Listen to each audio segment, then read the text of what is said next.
Cuando gastas 40 millones de euros intentando salvar a tu hija, y descubres que lo único que consigue calmarla es un hombre que limpia pasillos por 12 euros la hora. ¿Qué se supone que haces? No era una pregunta fácil. Y tampoco era una historia que alguien en la Torre Castellana quisiera contar en voz alta. Ocurrió un martes de noviembre, en la planta 35 de uno de los edificios más exclusivos de Madrid. Afuera, la ciudad seguía moviéndose como siempre. Coches en la Castellana. Ejecutivos cruzando pasos de peatones. Gente tomando café sin saber que, detrás de unos cristales enormes, una niña de 7 años llevaba 93 días hundiéndose en silencio. Victoria Alarcón dirigía una empresa biotecnológica valorada en más de 4.000 millones de euros. Tenía 17 personas cuyo trabajo consistía en anticiparse a sus necesidades antes incluso de que ella las nombrara. Tenía un ático con ventanales del suelo al techo, desde donde Madrid parecía pertenecerle. Tenía médicos, asesores, terapeutas, chóferes, abogados, asistentes y una agenda que no dejaba espacio para el error. Pero no había logrado detener el llanto de su hija. Ni una sola vez. Lucía Alarcón tenía 7 años. Antes de todo aquello, era una niña que llenaba las habitaciones. Inventaba nombres para las palomas que veía desde el balcón. Guardaba en una libreta preguntas muy serias, escritas con letra torcida, como: ¿por qué las escaleras mecánicas terminan de golpe? O ¿la luna tiene una estación favorita? Era una niña que miraba el mundo como si todo pudiera contestarle. Hasta que una llamada cambió la casa para siempre. 3 meses antes, Ricardo Alarcón, su padre, regresaba de una conferencia en Ginebra en un pequeño avión privado. Había metido en su maletín un bocadillo que preparó él mismo, porque Lucía le había pedido pepinillos extra y él no confiaba en que ningún aeropuerto supiera hacerlo bien. Nunca llegó a casa. Tenía 41 años. Y Lucía, desde ese día, dejó de abrir las manos al mundo. La primera semana no habló. La segunda semana empezó a llorar a horas impredecibles. A las 3 de la tarde. A las 2 de la madrugada. Durante el desayuno. En mitad de una frase. No era un llanto fuerte. Era peor. Era como un grifo roto dentro del pecho, uno que nadie encontraba la forma de cerrar. Victoria contrató a la primera especialista 10 días después del accidente. Una terapeuta infantil con 2 libros publicados y una lista de espera de 6 meses. Lucía se sentó en la silla, miró la pared y no dijo una sola palabra durante 4 sesiones. La terapeuta recomendó una segunda opinión. La segunda opinión recomendó una tercera. Para la 8ª semana, Victoria ya había reunido un equipo completo, una psiquiatra infantil, una terapeuta de arte, una especialista en trauma, una consejera de duelo pediátrico y una mujer que trabajaba con niños menores de 10 años que habían dejado de responder al mundo. Todas llegaron al ático en días separados. Todas hablaron con voz suave. Todas llevaron carpetas, protocolos, juguetes cuidadosamente elegidos y palabras que sonaban correctas. Lucía la soportaba como se soporta un ruido que no se puede apagar.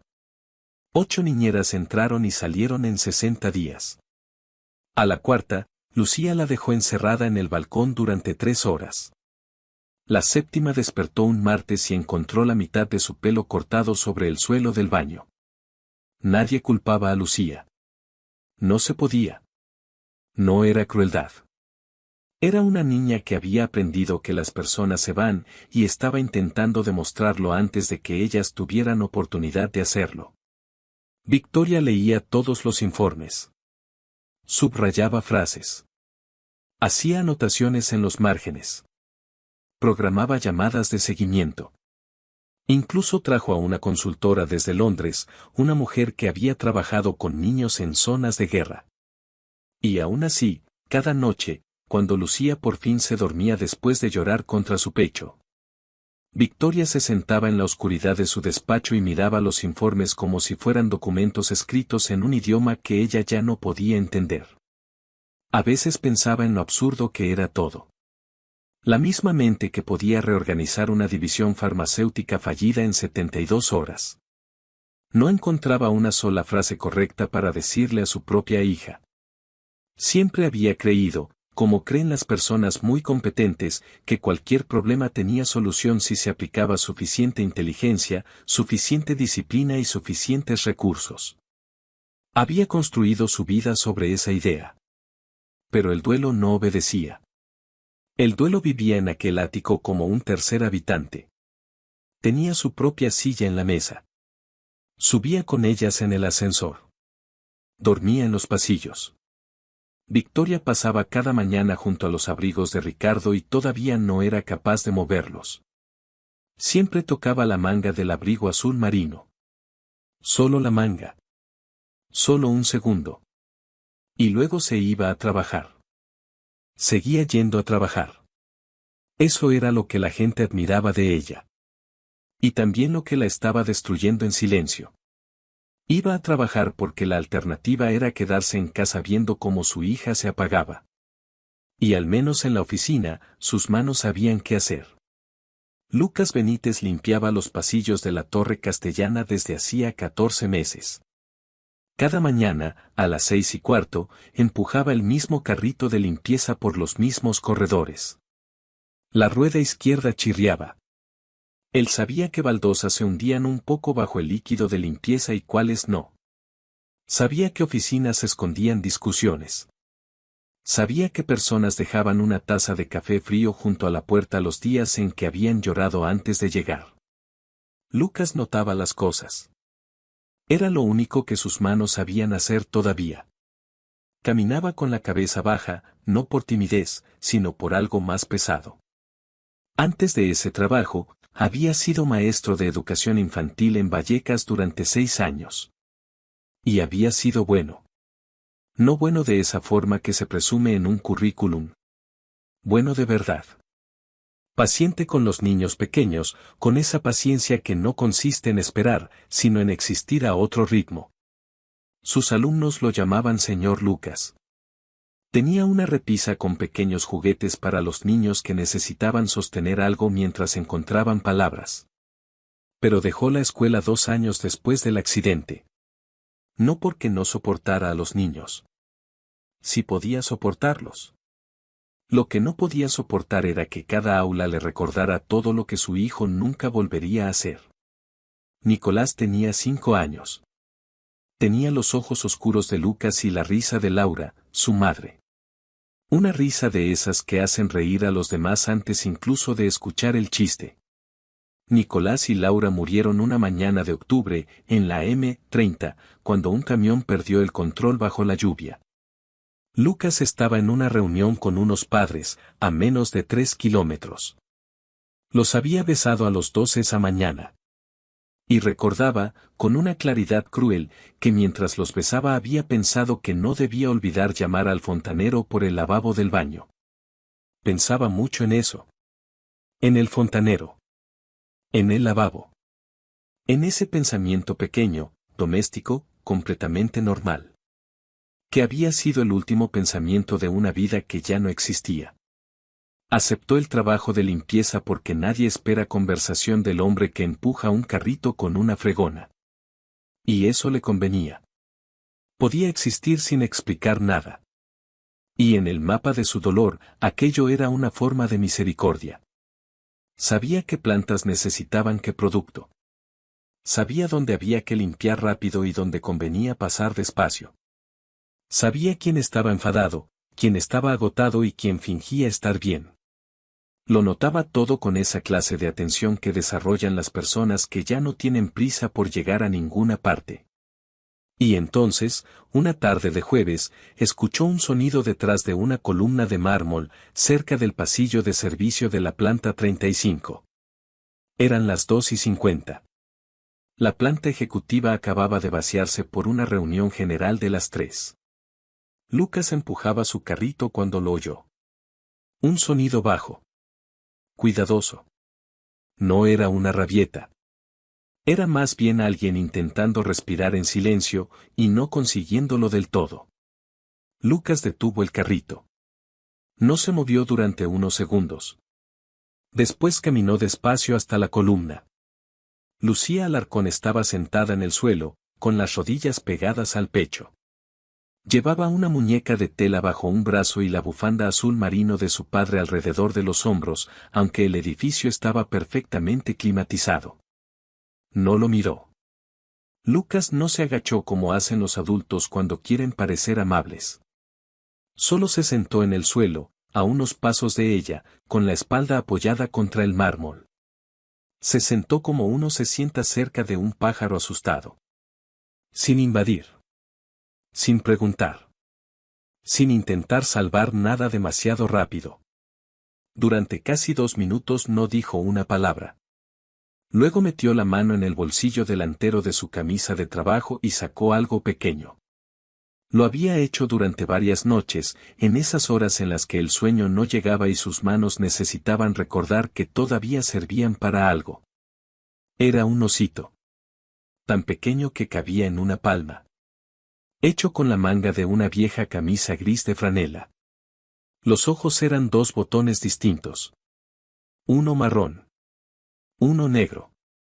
La boca estaba cosida un poco torcida, como si el osito estuviera pensando en sonreír, pero aún no se atreviera del todo. Lucas lo dejó en el suelo, entre los dos. Y retiró la mano. Lucía lo miró durante mucho tiempo. Su respiración seguía rota. No lo tocó. Lucas esperó. Su mano izquierda descansaba sobre la rodilla, y Lucía pudo ver una cicatriz pálida que le cruzaba desde los nudillos hasta la muñeca. Pasaron varios minutos. Entonces Lucía estiró un dedo y tocó la oreja del osito. El llanto no se detuvo de golpe. Se fue apagando poco a poco. Como si algo, por fin, hubiera tenido sentido para su cuerpo antes de que su cabeza pudiera entenderlo. Lucía tomó el osito entre las manos. Miró los 2 botones distintos. Luego miró a Lucas. Tiene los ojos diferentes, dijo. Lucas asintió despacio. Sí. Hizo una pequeña pausa. Me quedé sin botones marrones. Lucía volvió a mirar el oso. Le dio la vuelta. Apretó una oreja entre los dedos. Su respiración, por primera vez en mucho tiempo, empezó a ordenarse. ¿Cómo se llama? Lucas bajó la mirada al osito. Todavía no tiene nombre. Lucía frunció un poco el ceño. ¿Por qué? Porque esa parte no me toca a mí. Ella pensó en eso con toda la seriedad que solo puede tener una niña de 7 años cuando algo de verdad importa. Luego dijo. Capitán. Lucas la miró. Y por primera vez en muchos días, casi sonrió. Buen nombre. No añadió nada más. No intentó alargar el momento. No preguntó por qué lloraba. No dijo que todo estaría bien. Solo se levantó despacio, tomó el carrito de limpieza y volvió a trabajar. En la pantalla de seguridad del despacho de Victoria, la grabación marcaba de las 14:57 a las 15:09. 12 minutos. Victoria la vio una vez. Luego otra. Inclinada hacia adelante, con una mano apoyada sobre el escritorio, observó a su hija sentada en silencio junto a un hombre al que nunca había visto. Sosteniendo un pequeño oso gris. Sin llorar. Cuando la grabación terminó, Victoria no se movió. Durante un largo rato, ni siquiera respiró con normalidad. Después abrió el directorio de empleados externos de la empresa de limpieza. Encontró su nombre. Lucas Benítez. 14 meses de turnos. Ninguna queja. Ningún incidente. Ocupación anterior, educador infantil. Victoria cerró el archivo. Y se quedó sentada en la oscuridad, mirando la pantalla apagada. Porque por primera vez en 93 días, algo había cambiado. Y no había venido de un informe. Ni de una terapia. Ni de los 40 millones de euros que ella estaba dispuesta a gastar. Había venido de un hombre con uniforme de limpieza. Y de un oso con dos botones distintos. La tarde siguiente, Lucía bajó a la planta 34 exactamente a las 3. No pidió permiso. No avisó a nadie. Simplemente apareció allí, con Capitán apretado bajo el brazo, como si aquel oso pequeño tuviera ahora derecho a acompañarla a todas partes. Lucas estaba puliendo las baldosas del pasillo, cerca de la escalera sur. La vio llegar por el reflejo del suelo. No se sorprendió en voz alta. No sonrió demasiado. No hizo de aquello un acontecimiento. Solo siguió trabajando, como si una niña sentada en mitad de un pasillo ejecutivo fuera algo que podía existir sin tener que romperse con preguntas. Lucía se sentó en el suelo, con las piernas cruzadas. El vestido se le arrugó enseguida. Lucas pasó la máquina una vez más, despacio, y dijo sin mirarla del todo: «Vas a ensuciarte el vestido». Lucía bajó la mirada a la tela. Luego volvió a abrazar al oso. «Lo sé». Y se quedó donde estaba. Lucas terminó el tramo que estaba limpiando. Apagó la máquina. El pasillo quedó de pronto más silencioso. No era un silencio incómodo. Era un silencio con espacio. Lucas se sentó frente a ella, dejando todavía una distancia prudente entre los dos. Después abrió la pequeña bolsa de comida que llevaba siempre consigo, una bolsa vieja con un cierre de aluminio rayado. Sacó dos recipientes pequeños. Le tendió uno. Sin ceremonia. Sin preguntar si tenía hambre. Sin convertirlo en una terapia. Lucía miró el recipiente. ¿Qué es? Arroz con jengibre y salsa de soja. Ella abrió la tapa con cuidado. El olor era sencillo. Cálido. Nada parecido a los platos perfectos que salían de la cocina privada del ático. ¿Lo has hecho tú? Lucas asintió. Era una receta de Nicolás. Lucía levantó la vista. ¿Quién es Nicolás? Lucas se quedó quieto un momento. No mucho. Solo lo suficiente para que la palabra encontrara un lugar seguro antes de salir. Era mi hijo. Lucía lo miró con una atención distinta. No con lástima. Con reconocimiento. Como si la palabra era pesara lo mismo en todos los idiomas. ¿Era? Lucas respiró despacio. Sí. Ella no dijo lo siento. No dijo nada de lo que los adultos suelen decir cuando no saben qué hacer con el dolor de otra persona. Solo miró el arroz. Y después comió. Durante un minuto, lo único que se escuchó fue el ruido lejano de un ascensor y el roce de la cuchara contra el recipiente. Luego Lucía dijo: «Mi papá también tenía una receta». Lucas no levantó la voz. «Ah, ¿sí?» Bocadillo con pepinillos extra. Lucas bajó la mirada, como si esa frase fuera más delicada de lo que parecía. «Suena correcto». Lucía asintió.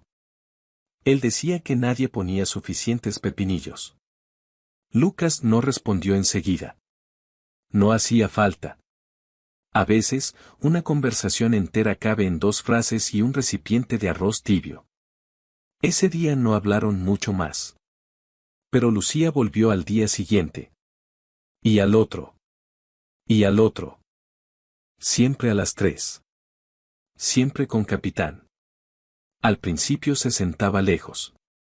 Después un poco más cerca. No porque Lucas la llamara, sino porque él nunca intentaba atraparla con palabras.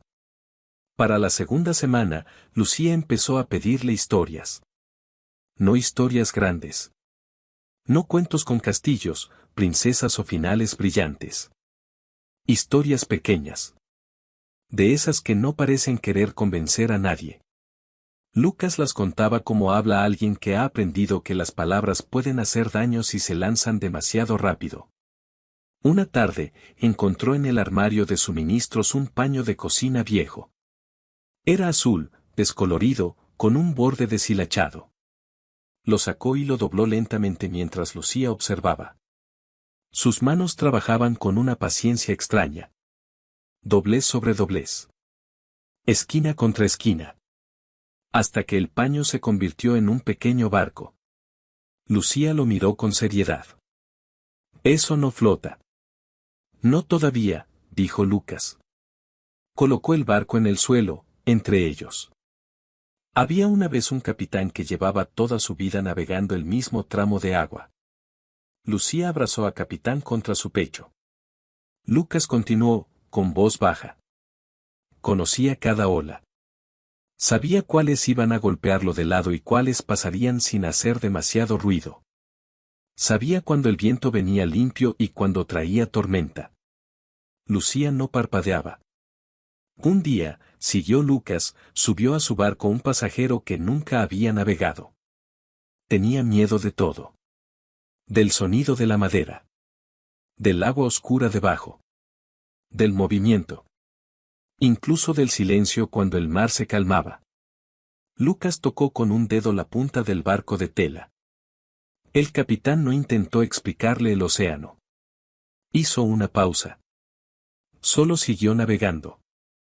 Lucía bajó la mirada. ¿Y el pasajero dejó de tener miedo? No de golpe. Lucas habló más despacio. Pero después de escuchar muchas veces el sonido del barco, entendió que ese ruido no significaba que se estuvieran hundiendo. Miró el pequeño barco. Solo significaba que seguían moviéndose. Lucía se quedó callada. Luego puso a capitán sobre el paño doblado. ¿El capitán también se asusta? Lucas miró al oso. Después a la niña. Todos los días. Lucía tragó saliva. ¿Entonces por qué sigue? Lucas tardó un momento en responder. Porque alguien tiene que cuidar el barco. La niña dejó la mano sobre capitán. Y allí, en el suelo frío de un pasillo de servicio, rodeada de paredes blancas, puertas metálicas y olor a producto de limpieza, Lucía hizo algo que no había hecho en 91 días. Se tumbó de lado. Puso un brazo bajo la cabeza. Y se quedó dormida. No fue un sueño profundo al principio. Fue apenas una rendición pequeña. Una rendición cansada. Pero su respiración cambió. Se volvió lenta. Regular. Humana otra vez. Durante casi 3 meses, Lucía solo había dormido en la cama de su madre, pegada a sus costillas a las 2 de la madrugada, porque ese era el único lugar que su cuerpo reconocía como seguro. Y ahora dormía en el suelo de un pasillo, con un oso hecho de franela y un barco doblado de un paño viejo. Lucas no la tocó. No la despertó. No llamó a nadie. Solo se quedó sentado a unos pasos, con la espalda contra la pared, cuidando el silencio. La niñera fue quien avisó a Victoria. Victoria llegó al pasillo sin hacer ruido. Se detuvo en la entrada. Vio a su hija dormida en el suelo. Vio el oso. Vio el pequeño barco de tela. Vio a Lucas sentado cerca, sin hacer nada espectacular. Solo estando. Y algo se le cerró en la garganta. Durante meses, había visto a Lucía dormir rota, con los puños cerrados, como si incluso en sueños siguiera defendiendo algo. Pero allí, en ese pasillo, su mano estaba abierta sobre el suelo. Abierta. Victoria se llevó una mano a la boca. No entró. No quiso romperlo. Volvió a su despacho y se sentó frente al escritorio. Miró sus manos durante mucho tiempo. Estaba empezando a comprender algo para lo que todavía no tenía lenguaje. Los médicos habían llegado con títulos, métodos, diagnósticos y palabras precisas para nombrar lo que le ocurría a Lucía. Lucas había llegado con arroz, un paño doblado y la paciencia de no exigir respuesta. Y de alguna manera, el paño estaba ganando. Victoria no era una mujer ingenua. Sabía que el dolor no desaparece porque alguien cuente una historia bonita. Sabía que un oso de tela no cura una muerte. Pero también sabía reconocer un cambio real cuando lo veía. Lucía comía. Lucía escuchaba. Lucía dormía. Y, poco a poco, Empezó a hacer preguntas. Preguntas pequeñas al principio. ¿Nicolás tenía juguetes? ¿Le gustaban los barcos? ¿Tú también lloras? Lucas respondía solo lo necesario. Nunca más de lo que ella podía cargar. Sí. A veces. No todos los días igual. Eso era lo que Lucía parecía entender mejor. Que el dolor no tenía que explicarse entero para ser acompañado. Victoria empezó a revisar de nuevo los informes, pero esta vez con otra mirada. No buscando la frase perfecta. No buscando el tratamiento definitivo. Sino preguntándose por qué ninguno de aquellos expertos había logrado hacer lo que Lucas hacía sin intentarlo. Y la respuesta era incómoda. Lucas no hablaba desde la teoría. Hablaba desde un lugar donde ya había estado. Un lugar oscuro. Un lugar bajo. Un lugar del que nadie vuelve igual. Él conocía ese terreno. Sabía dónde se hundía el suelo. Sabía qué frases sonaban huecas. Sabía que a veces lo más honesto que puedes hacer por alguien no es levantarlo, sino sentarte a su lado hasta que recuerde cómo respirar. Y por eso Lucía confiaba en él. Porque los niños reconocen cuando alguien no tiene prisa por arreglarlos. Pero en un edificio como la Torre Castellana, nada que ocurriera fuera de las reglas permanecía invisible mucho tiempo. Y mientras Lucía empezaba a respirar mejor, alguien más empezaba a sentirse amenazado. Su nombre era Marcos Vidal. Llevaba 9 años en el Consejo de Administración de Alarcón Biotech. Tenía 52 años. Vestía trajes que parecían diseñados para recordarle al resto de la sala quién tenía poder antes incluso de que abriera la boca. Y durante las últimas 8 semanas, había recomendado personalmente a Victoria 3 agencias de niñeras, 2 clínicas privadas y varios especialistas en duelo infantil. Se había presentado como un amigo preocupado. Un consejero leal. Un hombre dispuesto a ayudar en el peor momento de una madre. Pero había algo que Victoria aún no sabía. Marcos tenía intereses económicos silenciosos en varias de aquellas empresas. Cada recomendación era también una ganancia. Cada fracaso de Lucía mantenía abierto el circuito de especialistas, informes, sesiones privadas y honorarios. Mientras más desesperada estaba Victoria, más necesario parecía él. Y entonces apareció Lucas. Un hombre con uniforme de limpieza. Sin despacho. Sin título visible. Sin relación financiera con nadie. Y lo más peligroso de todo.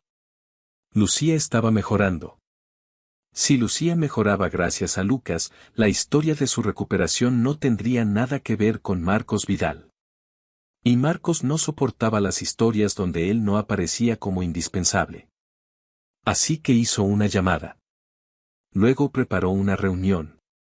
Un lunes por la mañana, entró en la sala principal de conferencias de la planta ejecutiva con 4 miembros del consejo y una carpeta bajo el brazo. Habló lo bastante alto para que las asistentes de fuera pudieran escucharlo. Hay un asunto grave de conducta profesional que requiere la atención inmediata de Victoria. 2 minutos después, Victoria entró. No se sentó. Se quedó en la cabecera de la mesa. Y esperó. Marcos colocó varias fotografías impresas sobre la superficie brillante. Eran capturas de cámaras de seguridad. Granuladas. Tomadas claramente sin autorización. Lucas sentado en el suelo junto a Lucía. Lucas entregándole un recipiente de comida. Lucía dormida en el pasillo cerca de él. Marcos apoyó las manos en la mesa. Este hombre ha mantenido contacto repetido y no autorizado con una menor en una zona ejecutiva restringida. Su voz era tranquila. Demasiado tranquila. Le ha dado comida no supervisada. No tiene credenciales terapéuticas. No tiene autorización para interactuar con la niña a este nivel. Victoria no apartó la mirada de las fotos. Marcos continuó. Ya he contactado con la empresa de limpieza para iniciar su despido. Hizo una pausa. Y también he enviado una preocupación anónima a las autoridades correspondientes. Victoria levantó lentamente los ojos. ¿Has presentado un informe? He señalado un riesgo, dijo él. Por la seguridad de la niña. Victoria lo miró sin pestañear. Cuando habló, su voz no tembló. Eso la hizo sonar aún más peligrosa. La seguridad de mi hija no ha mejorado en 3 meses. La sala quedó inmóvil. No mejoró con los especialistas que tú recomendaste. No mejoró con las niñeras de tus agencias. Mi hija no durmió fuera de mis brazos durante 91 días. Victoria tomó una de las fotografías.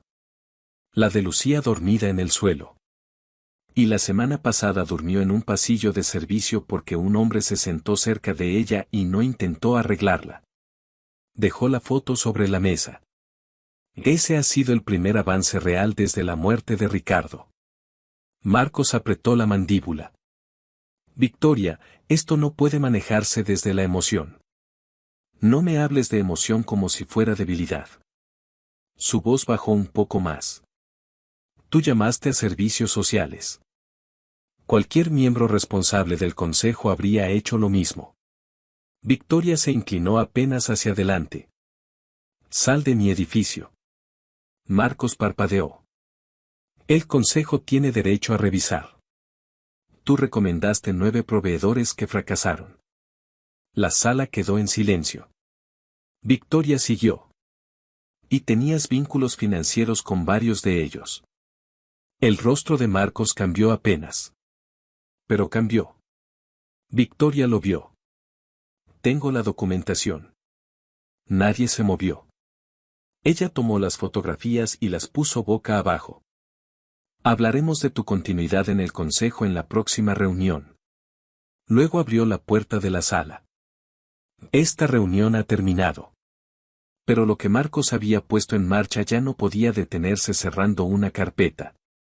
Ni siquiera echándolo de una sala.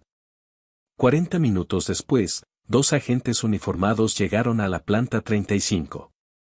Dijeron que era una comprobación rutinaria. Una revisión de bienestar. Había una menor en las instalaciones y se había presentado una preocupación formal. Lucía estaba cerca del pasillo de servicio cuando las puertas del ascensor se abrieron. Vio los uniformes. Vio a 2 hombres grandes avanzando hacia ella. Y en su memoria, los últimos hombres uniformados que había visto eran los que llegaron a su casa para decirle a su madre que su padre no volvería. No pensó. Corrió. No hacia el despacho de Victoria. Lejos de él. Hacia la escalera del fondo. La que conectaba con el acceso de carga. La que llevaba al aparcamiento. Era rápida. Era pequeña. Estaba aterrada. Y conocía cada rincón de aquel edificio como solo conocen los niños los lugares donde han aprendido a sufrir. Lucas oyó cerrarse la puerta de la escalera desde 2 plantas más abajo. Estaba en el ascensor de servicio. Primero lo sintió en el cuerpo. Después lo entendió. Hay sonidos que no necesitas interpretar. El miedo tiene un peso propio. Lucas ya estaba corriendo antes de que el ascensor llegara al vestíbulo. Lucía alcanzó la salida lateral de carga. Una puerta que daba a la calle, abierta por una cuña de reparto. Lucas cruzó esa puerta 6 segundos después que ella. La encontró en la acera, inmóvil. El tráfico de Madrid pasaba rugiendo a pocos metros. Pero Lucía no miraba los coches. No miraba nada. Y eso era peor. Lucas no gritó su nombre. No corrió hacia ella de golpe. Se acercó despacio, se arrodilló y colocó su cuerpo entre la niña y la calle. Luego la sostuvo. No de manera dramática. No como en una película. La sostuvo como se sostiene a alguien cuando sostenerlo es la única respuesta honesta. Los agentes llegaron medio minuto después. Se detuvieron al ver la escena. Uno de ellos llevó la mano a la radio. Entonces, desde la puerta lateral, apareció Victoria. Había bajado 11 pisos por las escaleras.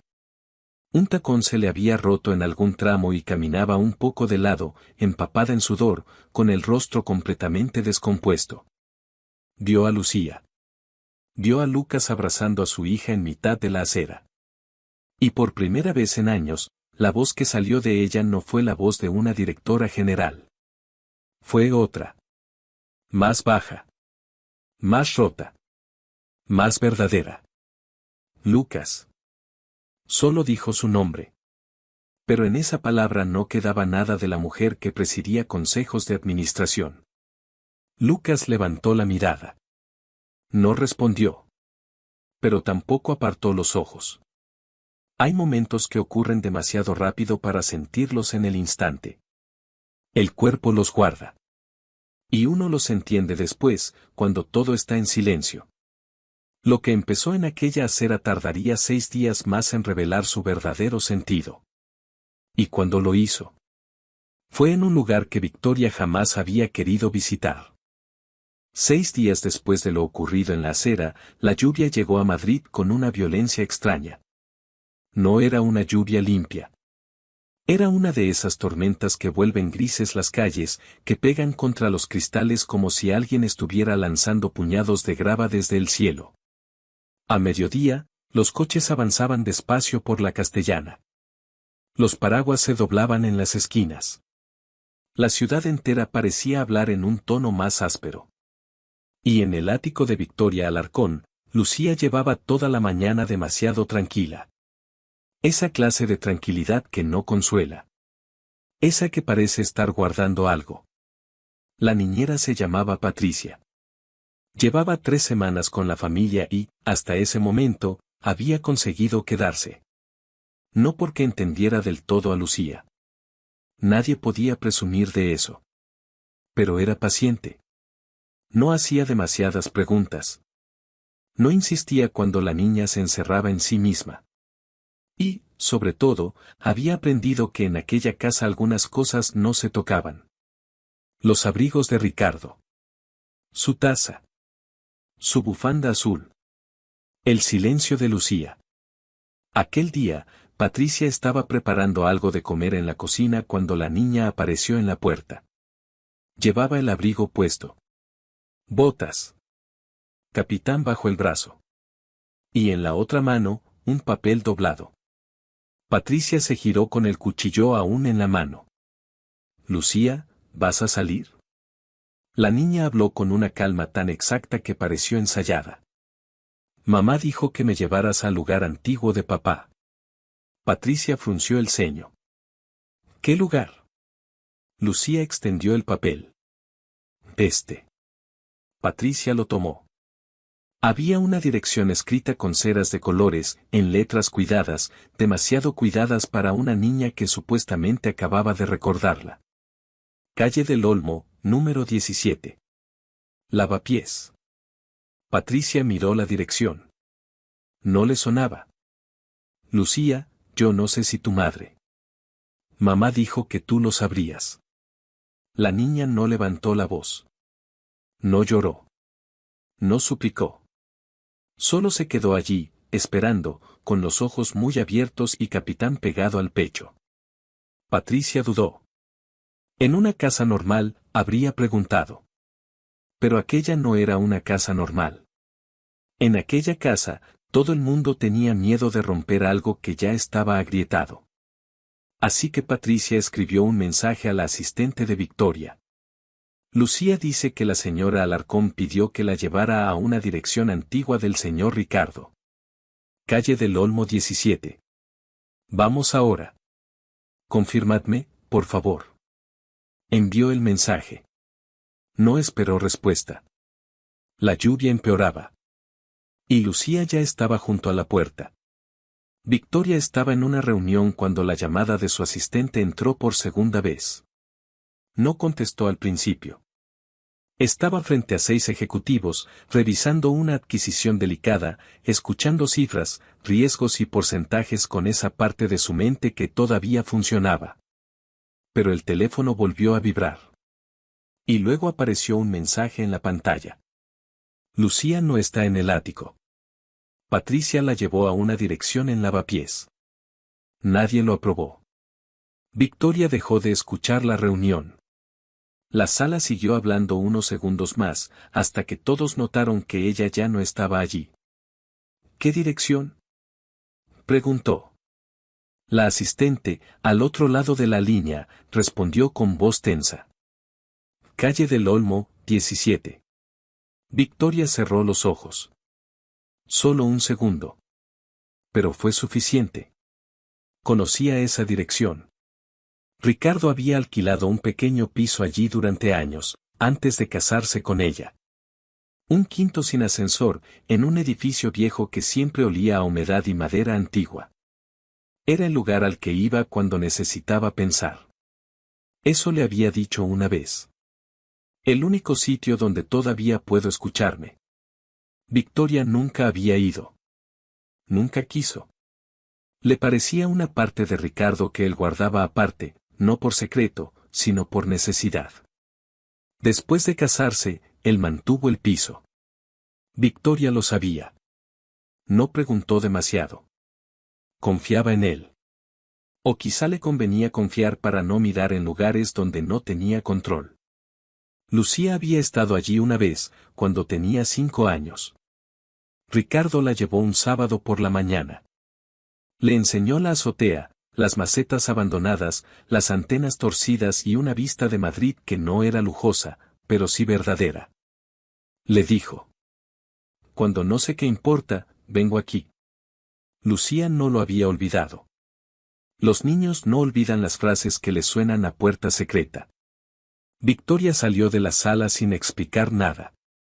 4 minutos después estaba en el coche. La lluvia golpeaba el parabrisas con tanta fuerza que el conductor tuvo que reducir la velocidad. Victoria no dejaba de mirar el móvil. Llamó a Patricia. 1 vez. 2. 3. Nada. Entonces llamó a la Torre Castellana. Pidió que localizaran a Lucas Benítez. No sabía por qué. O quizás sí.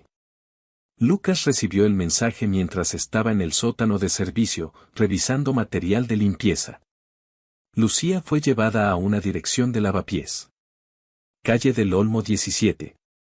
La señora Alarcón va de camino. No terminó de leer la segunda línea. Ya estaba saliendo.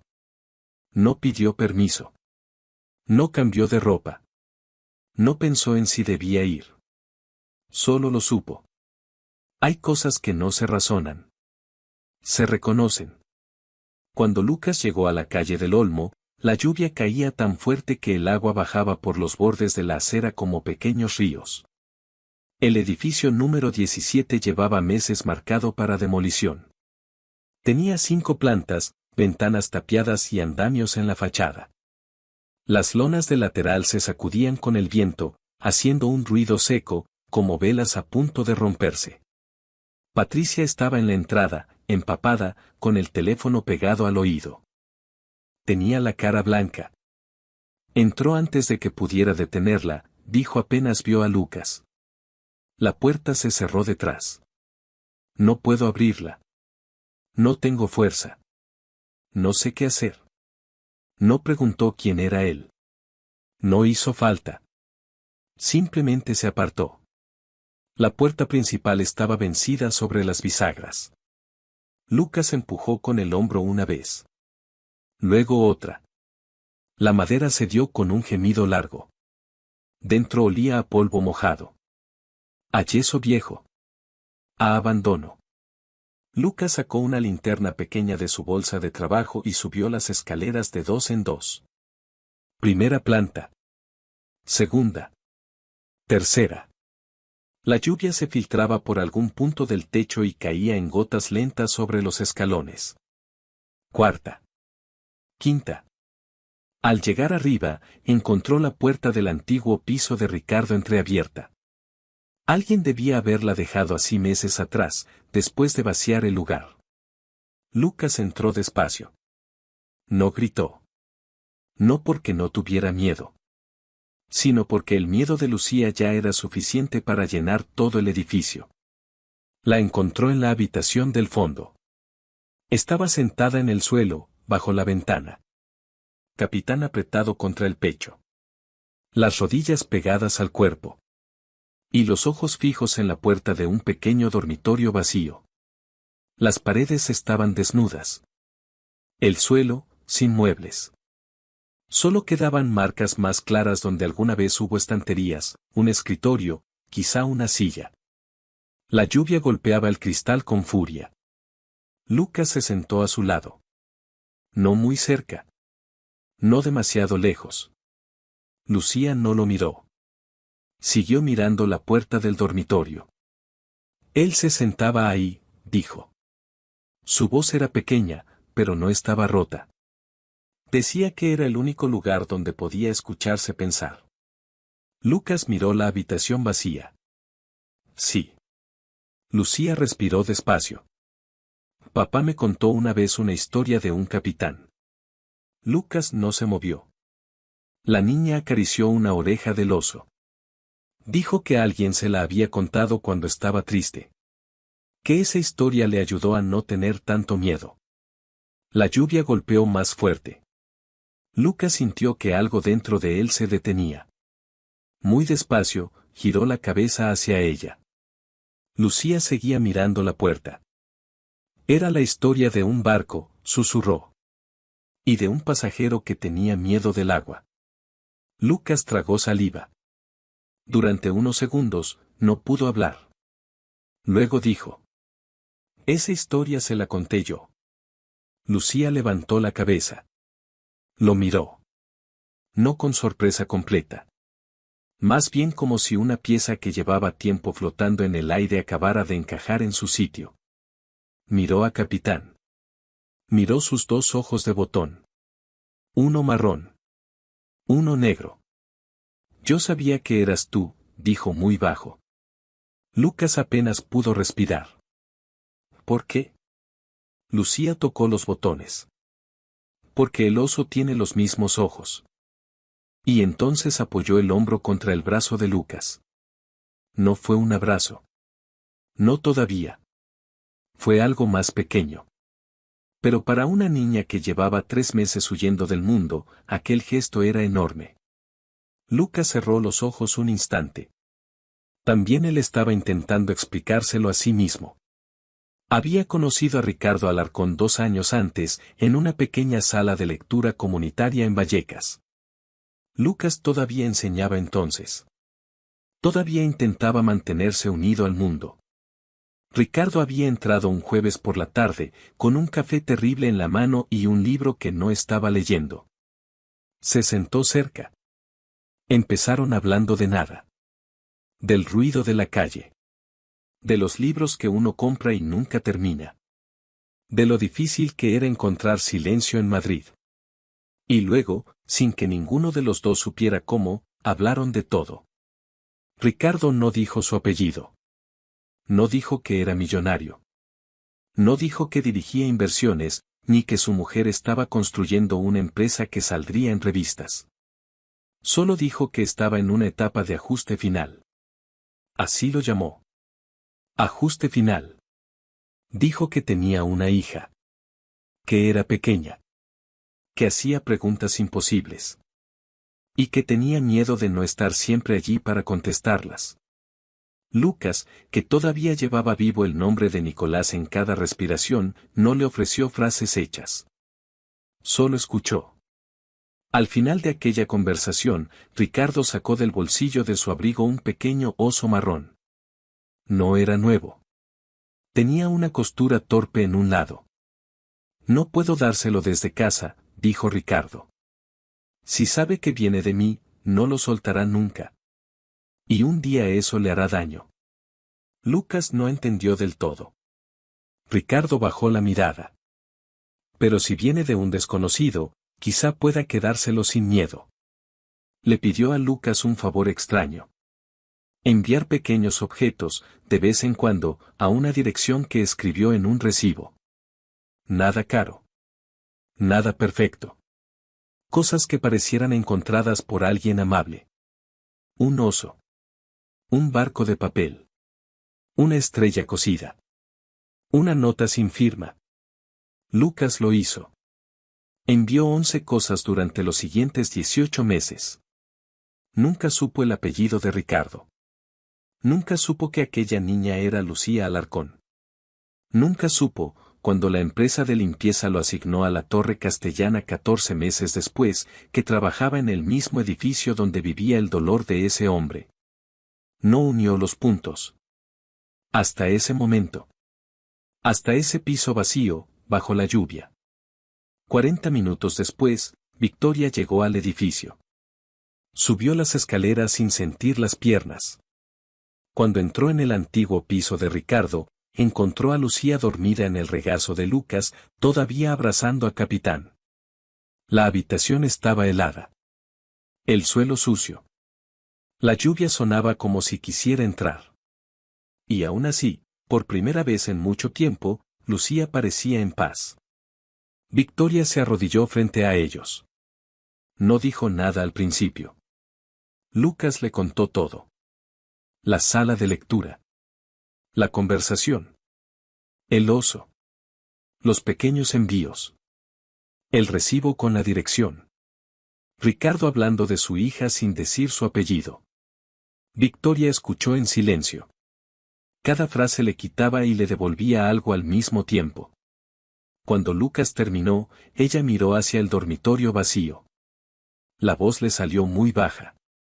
Se sentó junto a un desconocido y le contó lo que no pudo contarme a mí. Lucas no respondió. Victoria tragó saliva. Le dijo que tenía miedo. Lucas miró a Lucía dormida. Me dijo que estaba intentando entender qué importaba. Victoria se cubrió la boca con una mano. Durante años, había amado a un hombre que guardaba habitaciones dentro de sí mismo. Y ahora, en una de esas habitaciones reales, descubría que una parte de él había sobrevivido en las manos de un limpiador.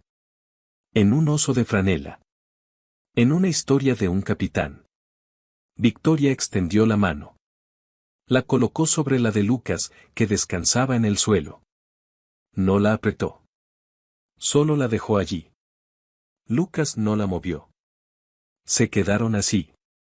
En un piso vacío de lavapiés. Bajo una tormenta que hacía temblar los cristales. Con Lucía dormida entre ellos, respirando despacio, las dos manos cerradas alrededor del oso de botones distintos. Hay cosas que se dicen sin palabras. Aquella fue una de ellas. 2 días después de aquella noche en lavapiés, Marcos Vidal hizo su segundo movimiento. Y esta vez no se conformó con insinuaciones. Había vuelto a hablar con la fuente anónima dentro del edificio, una persona que llevaba meses resentida con Victoria por su forma de dirigir la empresa. Alguien que veía en la tragedia familiar una oportunidad para ajustar cuentas. Juntos construyeron una historia. No una historia verdadera. Una historia útil. Una menor entrando y saliendo de zonas comerciales restringidas. Un empleado de limpieza manteniendo contacto no autorizado con ella. Comida sin supervisión. Horas a solas en pasillos de servicio. Comportamientos demasiado cercanos. Frases cuidadosamente elegidas para sonar responsables. Frases que, colocadas en el orden correcto y sin contexto, podían convertir la compasión en sospecha. Marcos sabía hacer eso. Tomar pedazos de realidad. Quitarles el corazón. Y presentarlos como pruebas. Entró en la reunión extraordinaria del Consejo un jueves a las 9 de la mañana. Con una presentación preparada y el tipo de seguridad que tienen los hombres que creen que las instituciones siempre aplastan a las personas pequeñas. La sala principal estaba llena. Abogados. Consejeros. Directivos. 2 miembros del departamento de riesgos. Y Victoria, sentada en la cabecera, con el rostro sereno. Demasiado sereno. Lucas también estaba allí. Victoria le había pedido que asistiera. Él no quería. No porque tuviera miedo de Marcos. Sino porque no le gustaban las salas donde todo el mundo habla como si las vidas ajenas fueran documentos. Pero Victoria lo llamó a las 7 de la mañana. Y Lucas fue. Llegó directamente desde su turno, con el uniforme de limpieza todavía puesto. Dejó el carrito fuera, junto a la pared del pasillo, y entró con las manos juntas delante del cuerpo. No se sentó. Se quedó al fondo de la sala, cerca de los ventanales, mirando hacia Madrid. No parecía nervioso. Solo presente. Marcos comenzó.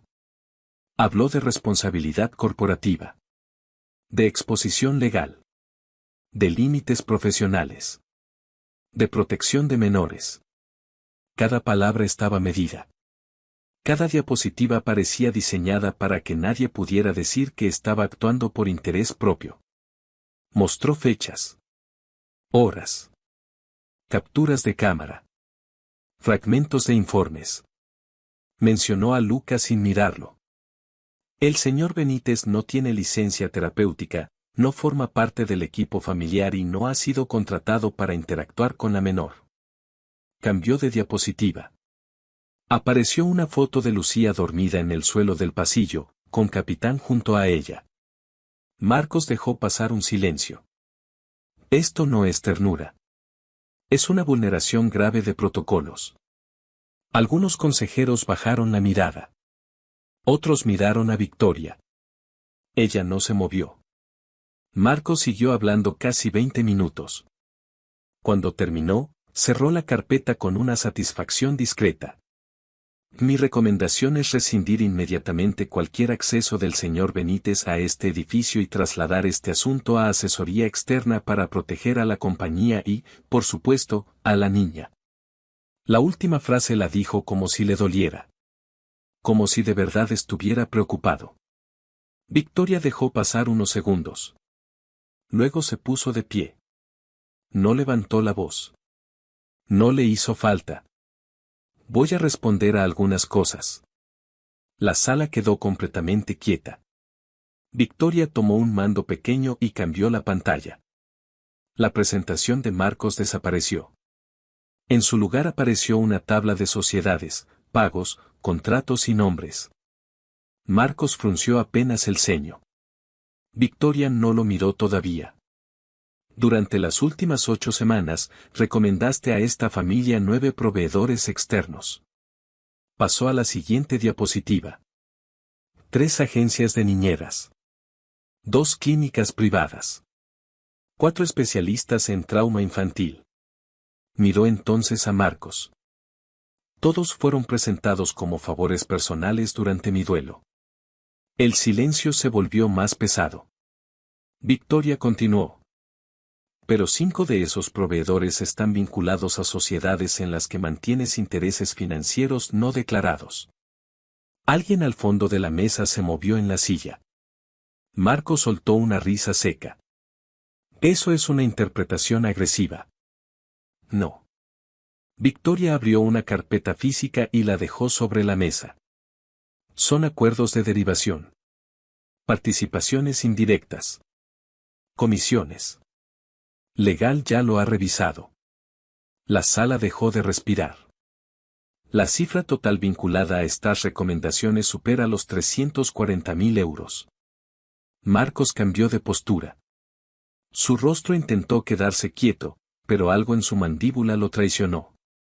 Victoria siguió, cada palabra limpia, fría.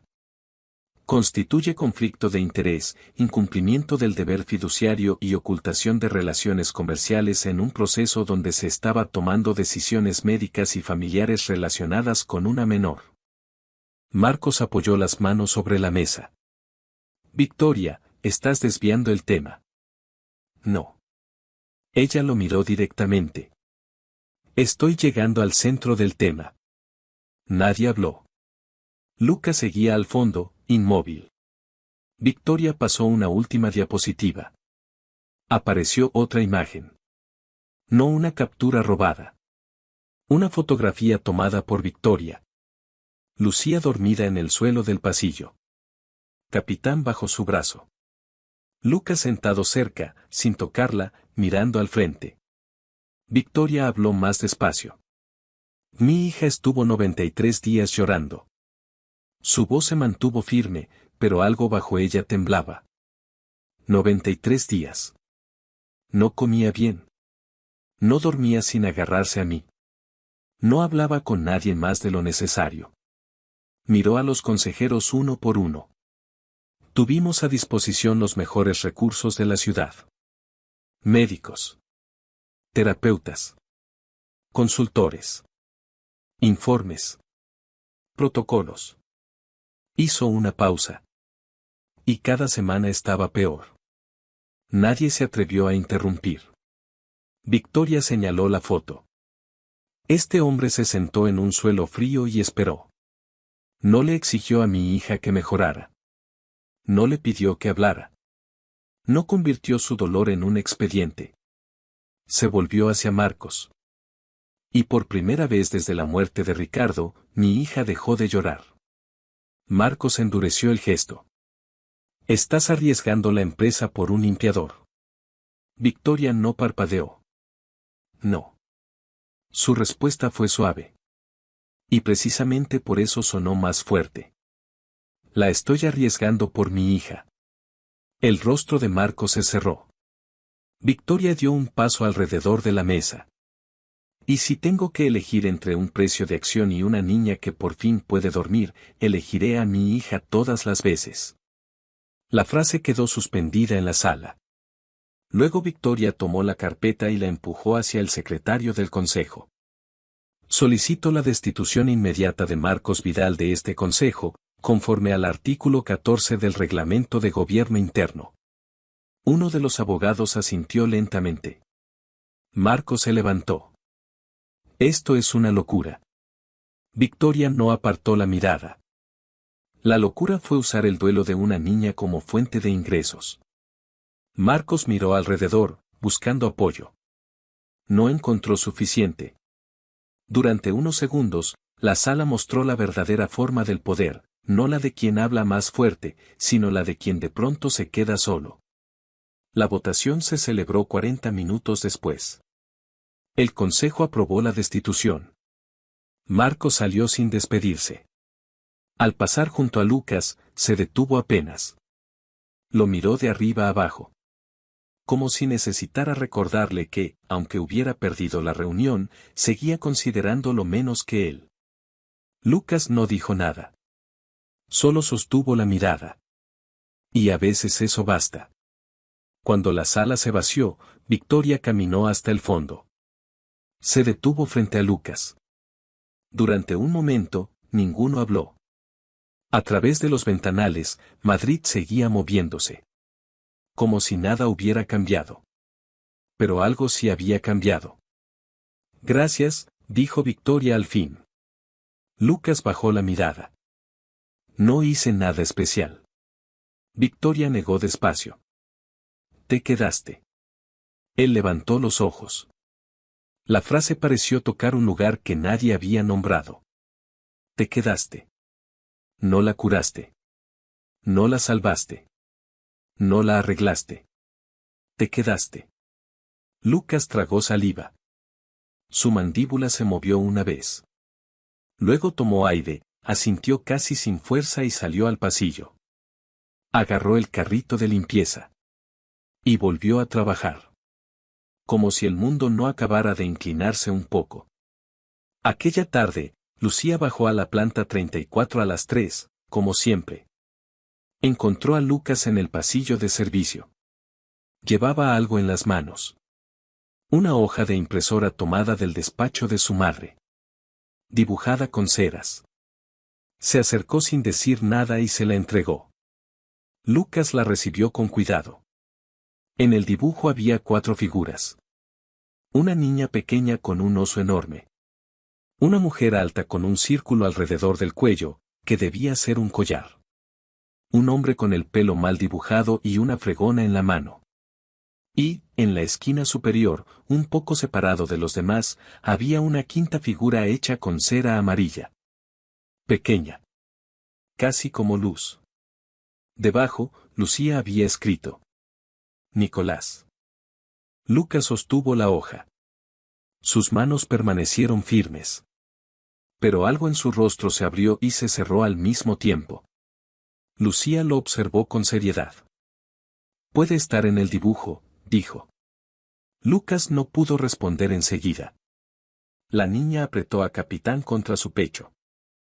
Aunque no esté aquí, ¿verdad? Lucas miró la figura amarilla. Luego miró a Lucía. Su voz salió baja, pero entera. Sí. Respiró. Puede estar en el dibujo. Lucía sintió, como si aquello resolviera una cuestión importante que nadie más había sabido contestarle. Después se sentó en el suelo con las piernas cruzadas. Golpeó suavemente el espacio junto a ella. Siéntate. Lucas obedeció. Se sentó a su lado. Ella abrió un recipiente de comida que llevaba en una bolsa pequeña. Lo hizo mamá, dijo. Lucas miró el arroz. ¿Tu madre? Lucía asintió. Dice que le salió demasiado salado. Lucas tomó la cuchara. Probó un poco. Entonces lo hizo bien. Lucía sonrió apenas. No fue una sonrisa grande. Pero fue real. Durante un rato comieron en silencio. Lucas, la niña y el dibujo entre ellos. En el papel, Nicolás permanecía en la esquina amarilla. No como alguien olvidado. No como alguien perdido del todo. Sino como alguien a quien por fin le habían dejado un lugar. Más tarde, Victoria apareció al final del pasillo. No interrumpió. Se quedó allí unos segundos, observando. Lucía estaba hablando con Lucas en voz baja. No lloraba. No parecía tener miedo de sus propias palabras. Victoria caminó despacio hasta ellos. Lucía levantó la mirada. Mamá, Nicolás está en el dibujo. Victoria miró a Lucas. Luego la hoja. Se agachó para verla mejor. Es un dibujo muy bonito. Lucía señaló la figura amarilla. Él puede estar, aunque no esté. Victoria sintió que el pecho se le estrechaba. Pensó en Ricardo. En los abrigos que aún colgaban en casa.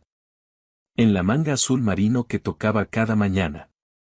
En todas las cosas que había intentado mantener intactas porque moverlas parecía otra forma de perderlo. Y entendió, muy despacio, que quizá recordar no era dejar todo congelado. Quizá recordar era hacerle un lugar al ausente sin obligar a los vivos a quedarse detenidos. Lucas no dijo nada. No hacía falta. Victoria se sentó también en el suelo. Al principio, Lucía la miró sorprendida. Luego se inclinó un poco hacia ella. No se lanzó a sus brazos. No como antes. No con desesperación. Solo apoyó el hombro contra su madre. Victoria cerró los ojos. Ese pequeño peso era distinto. No era una niña aferrándose para no hundirse. Era una niña descansando. Y eso, para Victoria, fue más grande que cualquier milagro. El pasillo de servicio no tenía nada hermoso. Tubos visibles. Puertas metálicas. Olor a detergente. Una luz blanca demasiado fría. Pero durante unos minutos, allí hubo algo que el ático no había podido comprar. Una mesa sin mesa. Una familia sin nombre claro. 3 personas sentadas en el suelo, aprendiendo a estar cerca sin empujarse, sin exigirse, sin prometer que el dolor se iría mañana. Porque el dolor no se iba. No así. Pero por primera vez, no ocupaba toda la habitación. Aquella noche, Victoria volvió al ático con Lucía de la mano. Al pasar junto a los abrigos de Ricardo, se detuvo. Como siempre. Lucía también se detuvo. Miró el abrigo azul marino. Después miró a su madre. ¿Podemos moverlo mañana? Victoria sintió que se le cortaba la respiración. ¿Quieres moverlo? Lucía abrazó a Capitán. No tirarlo. Su voz fue muy suave. Solo ponerlo donde pueda verlo sin que parezca que está esperando volver. Victoria no pudo contestar de inmediato. Se arrodilló frente a ella. Le apartó un mechón de pelo de la cara. Sí. La niña asintió. Y podemos poner una foto de papá con Capitán. Victoria intentó sonreír. Esta vez lo consiguió un poco. Me parece bien. Lucía dio un paso y la abrazó. No por miedo.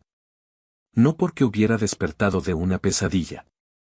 No porque necesitara comprobar que su madre seguía allí. La abrazó porque quiso. Victoria la sostuvo con cuidado. Como si estuviera aprendiendo de nuevo.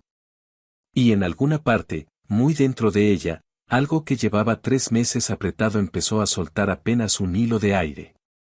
Al día siguiente movieron el abrigo. No muy lejos. No al trastero. No a una caja. Lo colocaron en una butaca junto a la ventana, con una fotografía de Ricardo al lado y el primer oso marrón que Lucas había enviado años atrás. Lucía acomodó a Capitán junto a él. Después dio un paso atrás. Miró la escena. Ahora parece que está en casa, dijo. Victoria le acarició el cabello. Sí. Lucía respiró hondo. Pero nosotros también. Y esa fue la primera vez que Victoria comprendió que su hija no estaba dejando atrás a su padre. Estaba encontrando una forma de llevarlo sin romperse. Esa tarde, cuando Lucas llegó a la planta 35, encontró junto al armario de suministros una bolsa de papel. Dentro había un recipiente de arroz con jengibre, una cuchara y una nota escrita con la letra de Lucía. Para Lucas. Mamá puso demasiado jengibre porque dice que el jengibre es serio. Lucas leyó la nota 2 veces. Luego se sentó en el suelo del pasillo vacío. No lloró de una manera visible. Solo inclinó la cabeza. Y durante un minuto, dejó que el silencio se sentara con él. Pero esta vez, el silencio no pesaba igual. Un año después, en marzo, el primer centro abrió sus puertas en Vallecas. No tenía una entrada imponente. No había mármol.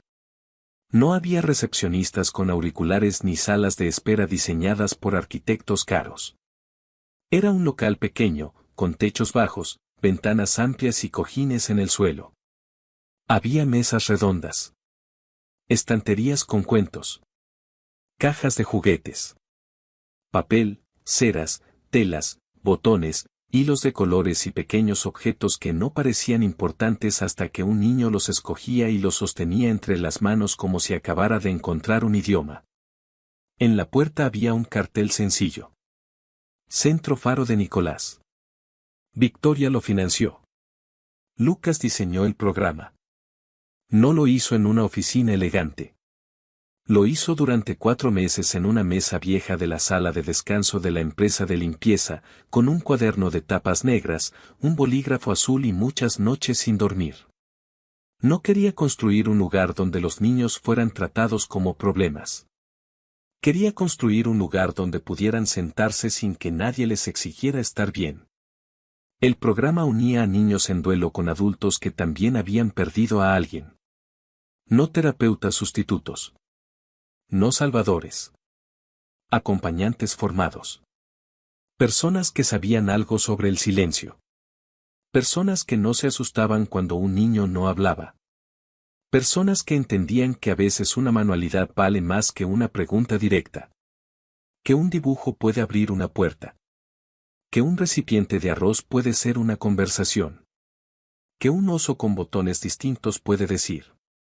No tienes que estar entero para ser querido. En junio abrió el segundo centro, en Carabanchel.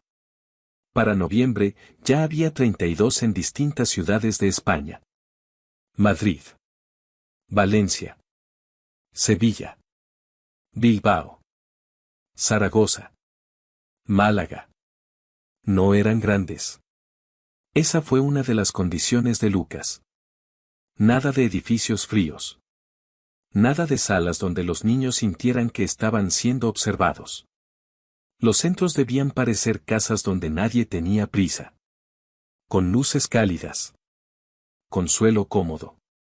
Con rincones para esconderse sin desaparecer. Con adultos que supieran esperar. Victoria podría haber convertido aquello en una fundación enorme, con su nombre en letras doradas, cenas benéficas y discursos frente a cámaras. Pero no lo hizo. O, mejor dicho, aprendió a no hacerlo. Al principio quiso controlar cada detalle. Lucas tuvo que decírselo una tarde, con mucha calma, mientras revisaban los planos del tercer centro.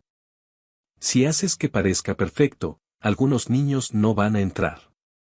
Victoria levantó la vista. ¿Por qué? Lucas señaló las imágenes del diseño. Demasiado blanco.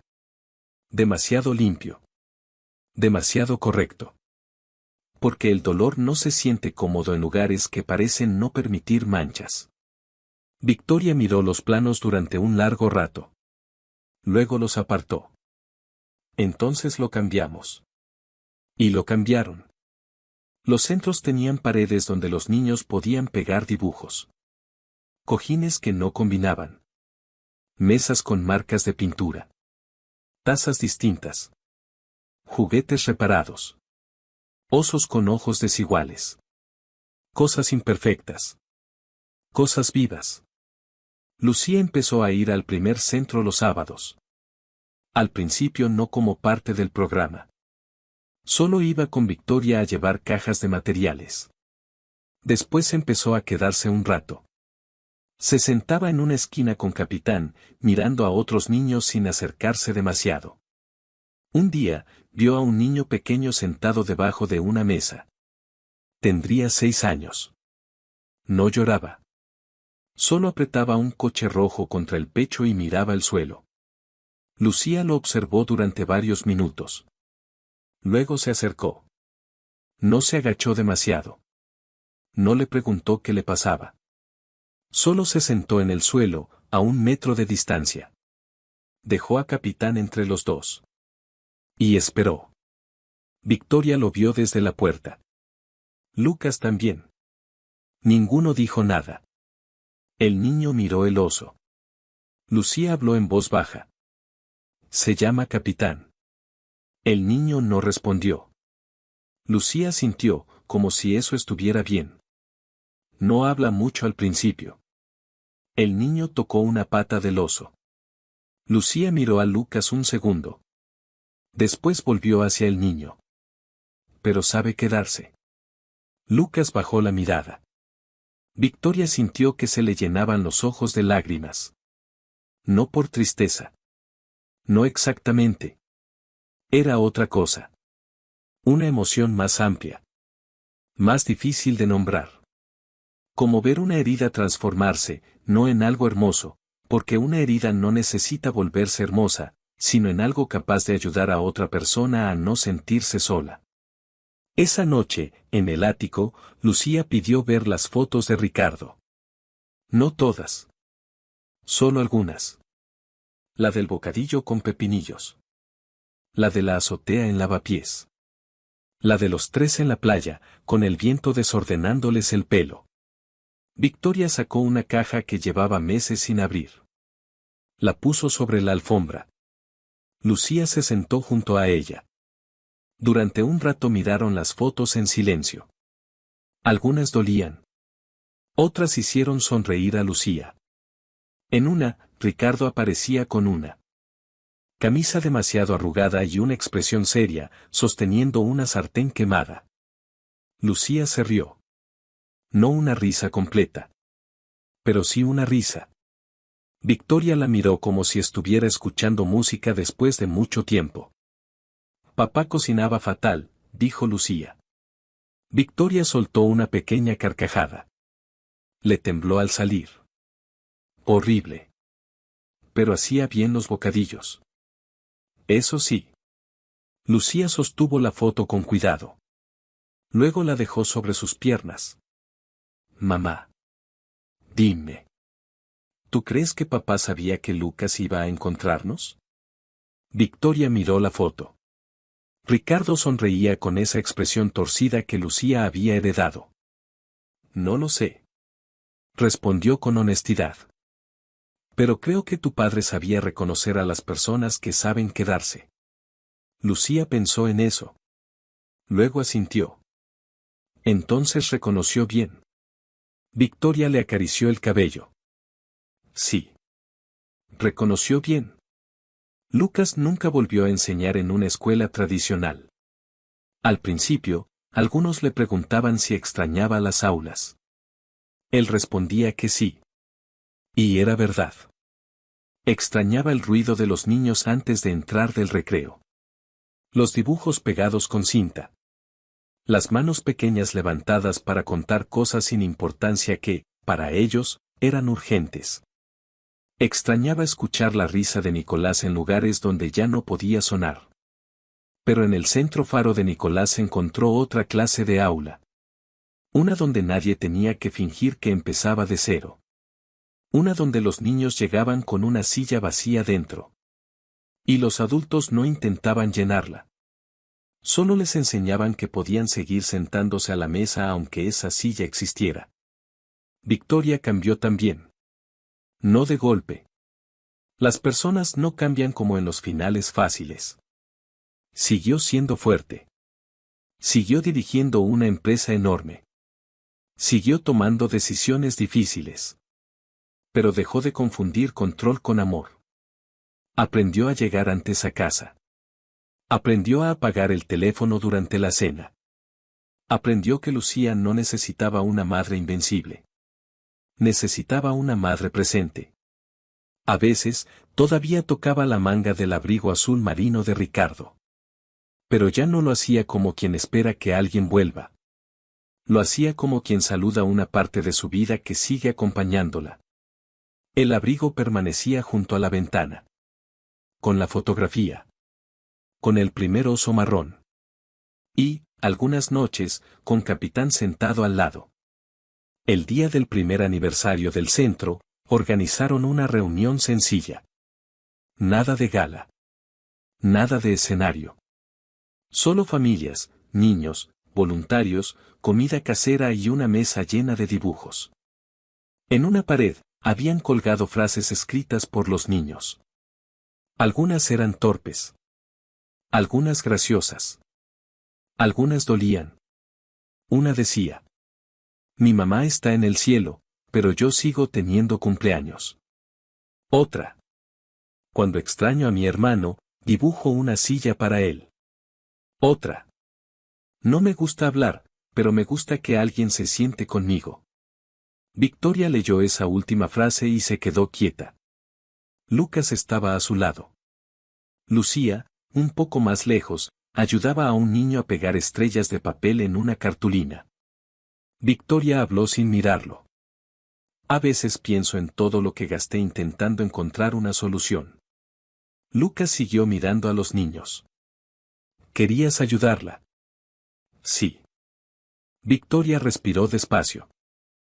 Pero creí que ayudar significaba encontrar a alguien que supiera exactamente qué hacer. Lucas no respondió enseguida. En la mesa, Lucía se rió suavemente porque una estrella se le había pegado en la manga. Lucas la miró. A veces ayudar es admitir que no sabes qué hacer. Hizo una pausa. Y quedarte de todos modos. Victoria asintió. Sus ojos seguían en Lucía. Eso hiciste tú. Lucas bajó la mirada. Eso hizo ella también. Victoria lo miró. ¿Lucía? Lucas asintió.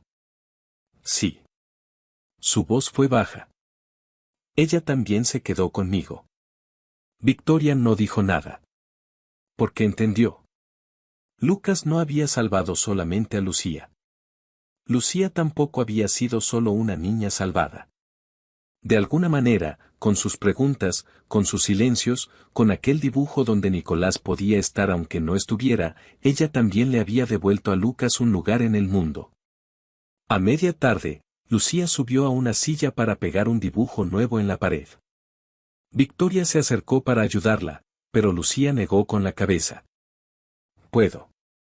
Se estiró todo lo que pudo y pegó la hoja con cinta. Era otro dibujo de cera. Esta vez aparecía un barco.